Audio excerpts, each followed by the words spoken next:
La 4e promotion de l'école de guerre à l'école de l'ORTM sautait ce matin au cours d'une visite qu'elle a effectuée dans les locaux de la structure. Une visite qui lui a permis de découvrir les installations à suivre dans ce journal. Journée porte ouverte au musée des armées. Nous en parlerons également dans ce journal. C'est une initiative de l'amicale des anciens élèves du Prytanée militaire de Kati. Le but, permettre aux visiteurs de découvrir ces lieux inaugurés en 2006. Bonsoir à toutes et à tous. Merci d'être sur ORTM2 pour vous informer. Je vous le disais à l'instant, la 4e promotion de l'école de guerre a effectué ce vendredi matin une visite dans les locaux de l'ORTM. Une visite qui lui a permis de découvrir les installations pour comprendre leur fonctionnement. L'initiative se situe dans le cadre du volet de la formation consacrée à la communication de l'école de guerre. Encadreurs et apprenants, tous ont exprimé leur satisfaction. Khadija Tokone.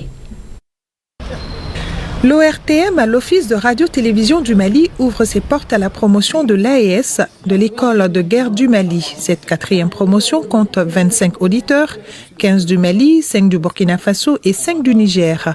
Les hôtes du jour ont eu l'opportunité de visiter tous les coins et recoins de la télévision nationale, du grand studio de ORTM 1 à celui de ORTM 2, en passant par la chaîne 2 et la radio nationale. Les responsables des différentes divisions et sections ont expliqué leur fonctionnement. Les officiers stagiaires étaient impressionnés par tout ce que l'ORTM peut offrir pour le plaisir des téléspectateurs et auditeurs. Il y a l'émission et il y a un clip. Je ne sais pas si ça passe sur 2 chaînes en même temps ou comment ça se passe. Nous produisons ici en boîte et en direct. Donc les clips que vous voyez, c'est le clip qui est en direct. Donc ça se passe ici et c'est un serveur qui est là, qui est programmé pour ça. Après la visite des locaux, le premier responsable de la maison Bozola s'est prêté aux questions des visiteurs. Promotion AES, il était donc normal que certaines questions tournent autour de la mutualisation entre les pays de l'AES dans le cadre de la communication. Au directeur de l'ORTM de donner des précisions. Donc on a signé une convention de partenariat entre l'ORTM, la RTB, la radio-télévision du Burkina Faso, et la RTN, la radio-télévision du Niger. Et cette convention permet justement de voir comment mutualiser nos efforts, de faire en sorte que s'il y a une délégation par exemple qui quitte le Mali pour aller au Niger, que l'équipe du Niger s'occupe de cette délégation-là. Pas la peine d'envoyer une équipe depuis le Mali. Au Burkina aussi pareil. Ensuite de voir comment on peut faire des coproductions, des co-animations, des débats. Il y a vraiment beaucoup de choses qu'on envisage d'ailleurs de faire ensemble à travers cette convention. Nous avons des invités aujourd'hui. Oui. Cette visite s'inscrit dans le cadre des formations pratiques de l'école de guerre du Mali. Nous étudions la stratégie de la communication, la guerre informationnelle qui sont des pans importants des conflits modernes. Il était bon qu'on vienne se ressourcer, voir les experts pour comparer la théorie à cette pratique. Fin de la visite, satisfaction totale chez les auditeurs. Elle leur a permis de découvrir les différentes facettes de fonctionnement de l'ORTM, la passion du service public. Et ils ont particulièrement salué le leadership des travailleurs de la télévision nationale. Ce que j'ai déduit de cette visite, c'est que l'ORTM, vu de loin, nous pensons que c'est une petite boîte qui fonctionne d'une manière systématique, simplement. Mais à vue de l'intérieur, nous voyons que c'est vraiment, le groupe ORTM, c'est une très grosse machine qui utilise beaucoup de leviers pour pouvoir répondre aux attentes des populations et donner l'information qu'il faut. Ce qui m'a impressionné vraiment dans ce travail, c'est dans cette structure, c'est la complexité de l'ensemble des structures de diffusion qui sont à l'intérieur de cette structure, à savoir les radios, les télévisions, qui travaillent tout ensemble en bonne intelligence et dans une harmonie parfaite, afin que les différentes populations puissent recevoir le bon message. Vraiment, je suis très ravi de découvrir aujourd'hui c'est quoi la radio et télévision du Mali. Et surtout dans cette dynamique actuelle dans laquelle nous sommes, celle de la refondation de nos 3 États, à savoir le Niger, le Mali et le Burkina Faso. Donc ma première impression ici qui se dégage, vraiment j'ai vu un personnel vraiment actif, un personnel très actif et qui ont répondu vraiment à notre situation. Au-delà des aspects techniques, cette immersion a permis de renforcer la coopération entre les pays de l'AES, car les 3 pays ont également un défi à relever, celui de la guerre communicationnelle. Journée porte ouverte au musée des armées, une initiative de l'amicale des anciens élèves du Prytanée militaire de Kati qui a pour but de permettre aux visiteurs du jour de découvrir ces lieux inaugurés en 2006 en vue de mieux s'imprégner de l'histoire de notre outil de défense. Mamoutou Danti. Permettre aux Maliens de découvrir et d'apprendre l'histoire des forces armées et de sécurité est l'objectif visé par l'amicale des anciens élèves du Prytanée militaire de Kati. Cette journée porte ouverte en est une parfaite illustration. Il s'agit de parler aux jeunes des exploits et de l'engagement de ceux qui ont tout donné pour que le Mali soit. Nous avons voulu cette activité sur une semaine pour permettre à la population malienne de mieux connaître son armée, mais aussi de connaître les rôles régaliens des différents corps des armées. C'est la raison pour laquelle nous avons voulu cette activité de porte ouverte au niveau du musée de l'armée que nous avons estimé être la vitrine de notre armée où l'armée pourrait mieux exprimer et mieux présenter ses rôles et responsabilités.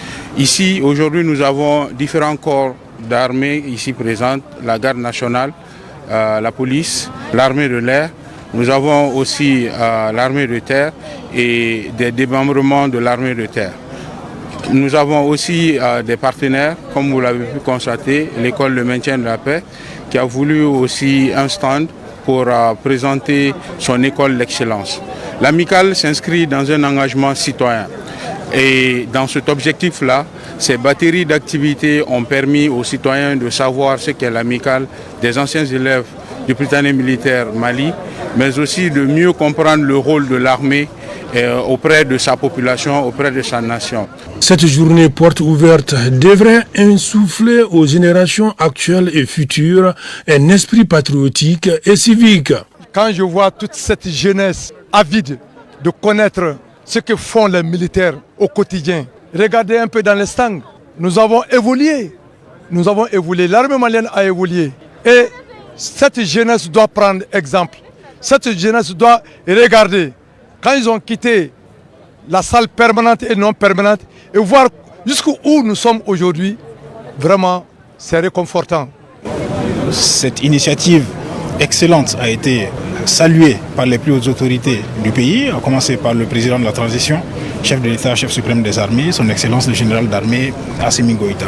C'est un message important que l'AEPM transmet là, parce que c'est un message de soutien aux forces armées, c'est un message de solidarité et c'est l'engagement citoyen qui montre que l'armée malienne, émanation du peuple, ne se bat pas seule, ne se bat pas pour elle-même, elle se bat pour la nation malienne et les citoyens sont prêts à l'accompagner, à la connaître davantage, mais aussi à œuvrer pour que son travail soit efficace sur le terrain.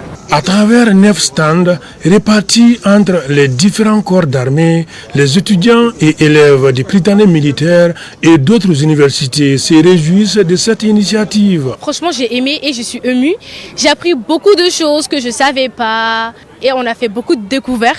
Les autres qui ne sont pas venus, je leur dis de venir, vu qu'il y a plein de choses qu'on peut découvrir. C'est une bonne chose parce que c'est pas donné à tout le monde de connaître l'histoire de l'armée nationale. Là maintenant, eux, ils nous ont donné la possibilité, la chance de savoir qu'est-ce que c'est que réellement la garde nationale, quelle est sa mission, ainsi de même pour la police, que ce soit les AT ou l'armée de l'air. On a connu l'histoire, maintenant on peut nous aussi dire aux autres, informer les autres ou même inviter les autres à venir prendre part à l'exposition pour mieux raconter notre histoire. L'amicale des anciens élèves du Prytanée militaire de Kati entend organiser d'autres initiatives en vue de soutenir davantage les femmes dans leurs actions de tous les jours qui restent la défense de la mère patrie. Soutien aux forces armées maliennes. L'association des douanières et épouses de douaniers se manifeste. Elle a initié hier jeudi un don de sang au bureau de 105 des douanes à Faladji. Une action citoyenne couplée à un don de vivre à leurs collaborateurs ayant fait valoir leur droit à la retraite et aux veuves de militaires tombés sur le champ de bataille. Mariam Boubacara Maïga. Don de sang à l'actif de l'association des douanières et épouses des douaniers au profit des forces armées maliennes. Elles étaient nombreuses, les membres de l'association et la jeunesse bamakoise à se rendre pour l'occasion au bureau des 105 des douanes 6 à Faladji. Nos hommes se battent jour et nuit pour nous. Et le minimum que le peuple malien peut faire en reconnaissance à nos héros, c'est de leur donner notre sang. Et ce n'est même pas suffisant. Comme l'a dit mon directeur, on doit faire plus parce qu'ils sont là pour nous sécuriser nos biens, pour dormir tranquille chez toi. C'est parce qu'il y a quelqu'un qui veille sur toi. Sinon, tu n'auras pas un sommeil paisible. Et c'est eux qui le font. Nous, en tant que Centre national de transfusion sanguine, je pense que c'est un apport très capital pour nous. Et ces collectes que nous allons réaliser aujourd'hui vont permettre quand même d'avoir un stock de sang, pour constituer un socle pour que la population malienne puisse. Certainement, ils donnent au nom de l'armée, mais toutes ces poches ne sont pas destinées à l'armée parce que là, c'est la population malienne qui va bénéficier de ce sang-là. Comme le dirait l'autre, donner du sang, c'est sauver des vies. D'où la satisfaction morale de ce donneur. Donner du sang est un acte qui sauve des vies. En plus de cela, il nous épargne certaines maladies et j'invite les autres à faire de même pour nos femmes. Parallèlement à ces dons de sang, l'association a gracieusement offert 2 tonnes de riz au bureau de coordination nationale des veuves des camps et 2 tonnes de riz plus 1 million de francs CFA à l'amicale des travailleurs retraités de l'administration des douanes. Un geste qui rappelle que dans un monde parfois marqué par les défis, les valeurs de solidarité, de respect et de générosité restent les piliers d'une société forte et unie. Ce geste des douanières ne me surprend point. Nous, veuves des militaires, nous ne pouvons que remercier l'association et tous nos soutiens. Nous sommes très contentes. Malheureusement, on n'a que le petit mot merci. Sinon, nous pensons plus que ça. Vraiment, c'est une expérience à vivre. Comme je l'ai dit dans mon intervention, on souhaite que ce soit une réédition ou même plusieurs rééditions de cette cérémonie qui est vraiment digne d'intérêt. Ces activités de l'association des douanières et épouses des douaniers s'inscrivent dans le cadre de la célébration de la Journée mondiale de la douane et le 20 janvier, la fête de l'armée malienne. Page sport dans ce journal, le tournoi de football des moins de 13 ans dédié à Africa Sen a connu son épilogue dimanche sur le terrain 7/7 à Faladji en commune 6. Pour rappel, ce tournoi avait démarré en décembre dernier avec 8 centres de formation. À l'issue de cette finale, l'AS 7/7 de Faladji s'est imposé face à Faso Foot de Mayamboukou. C'était sur le score de 5-3 lors de la séance des tirs au but. Ibrahim Traoré. Occuper sainement les enfants pendant le congé de Noël, c'est en quelque sorte l'idée derrière l'organisation de ce tournoi de football des moins de 13 ans qui a réuni 8 centres de formation sur le terrain 7-7 de Faladji. L'idée c'était de rassembler les jeunes centres de formation pour occuper les jeunes d'abord pendant les congés de Noël et évidemment voir l'évolution des différents travaux que les éducateurs sportifs, les entraîneurs font quotidiennement avec les enfants. La finale de cette compétition qui porte le nom de Africa Sen a mis aux prises les équipes AS 7-7 de Faladji et Faso Foot de Mayamboukou. Félicitations aux jeunes qui ont gagné et ceux qui ont perdu n'ont pas démérité non plus. Aujourd'hui, Faladji qui a gagné, c'est vraiment leur chance. On leur dit bravo, qu'ils continuent ainsi. Et il ne faut pas aussi que l'équipe de Faso Kanou se décourage. C'est le football, il faut vraiment un vainqueur et un vaincu. Un match des enfants certes, mais qui a tout de même tenu en haleine On a assisté à un très beau match. Le match s'est joué à 50-50. Les deux équipes ont tous gagné parce qu'on a vu que les éducateurs sportifs ont tous travaillé. Et il y a l'équipe de Faladje qui a remporté par penalty. On leur dit bravo. L'équipe vaincue n'a pas démérité aussi. On leur souhaite bonne chance pour les éditions futures. Les deux équipes se valent et se distinguent à travers la qualité de jeu qu'elles produisent chacune. Face au foot de Manyambougou ouvre le score en première position. L'égalisation de l'AS 77 interviendra avant le mi-temps.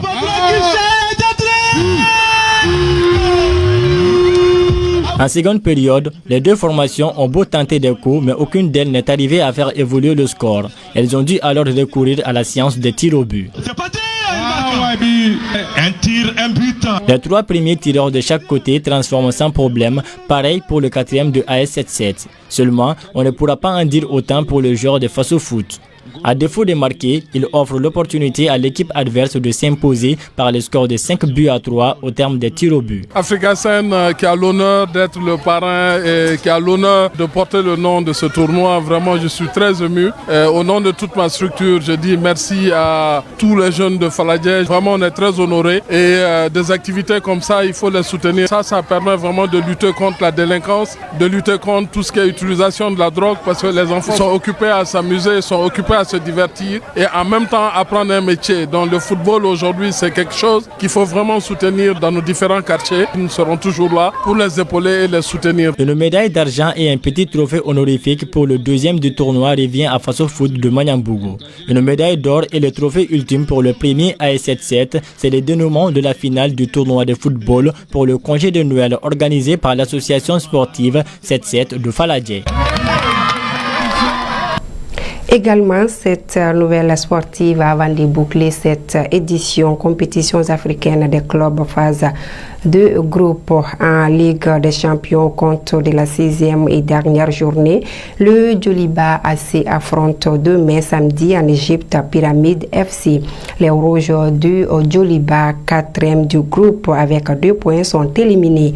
En Coupe de la Confédération du groupe, le Stade malien de Bamako, 3e avec 4 points, lui aussi éliminé, reçoit le club angolais de CD Luanda ce dimanche. Voilà, c'est sur cette note sportive que met fin cette édition. Merci à vous de l'avoir suivi. Tout de suite après moi, Mariam Diallo sera là pour l'édition Kibaru. Ensemble, soutenons nos forces armées maliennes.